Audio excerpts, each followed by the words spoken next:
Parole ou silence, pour certains, cette question n'est pas une évidence. Les deux auront des conséquences. La première dénoncera les injustices de ce monde. La deuxième fera taire la vérité. La première montrera votre humanité et la deuxième votre peur du monde. Donc parlez, n'ayez pas peur du monde. Montrez que vous n'avez pas peur. Parlez, montrez que vous pouvez défendre celui qui a peur. En Palestine, le peuple qui parle a été réduit au silence. Donc parlez à leur place, faites l'interlocuteur, n'ayez pas peur du monde. Dénoncez ceux qui ont les mains trempées de sang, n'ayez pas peur du monde.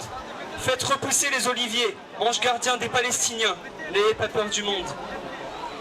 Sortez les filets de pêche et attrapez les fauteurs de troubles, n'ayez pas peur du monde. Vos kéfirs prêts au combat contre l'injuste monde. Mais qui est ce monde? Peu importe, c'est celui qui vous empêche de parler ou celui qui vous persuade que le silence est la meilleure cause. Nous vivons dans une société où on nous donne l'illusion d'une parole illimitée, alors que celui qui parle est condamné à perpétuité. Je décide donc de parler pour faire face à ces injustes sorciers. J'ai choisi un mot qui définit tout ce que je vois depuis toutes ces années. Génocide. Mais si je parle de génocide, je n'ai plus droit de parler. Et on me traite de tous les maux de l'humanité. Si je me tais, je participe au génocide, mais la société me remercie de ma criminalité. Et oui, nous vivons aujourd'hui dans une époque où le criminel est récompensé et l'héros traité de criminel.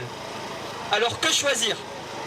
Voulez-vous être un criminel avéré ou un héros criminel? Oh, vous qui parlez et dénoncez, vous êtes des héros. Je vous félicite. Parce que vous brisez le silence, et en brisant le silence, vous cachez le mensonge, vous révélez la vérité au monde qui vous a fait taire. Savez-vous ce qui nous reste aujourd'hui à faire? Faire parler ceux qui ont choisi le silence. Bravo à Urgence Palestine pour votre courage de briser le silence. Bravo à tous les manifestants et Tahrir Palestine.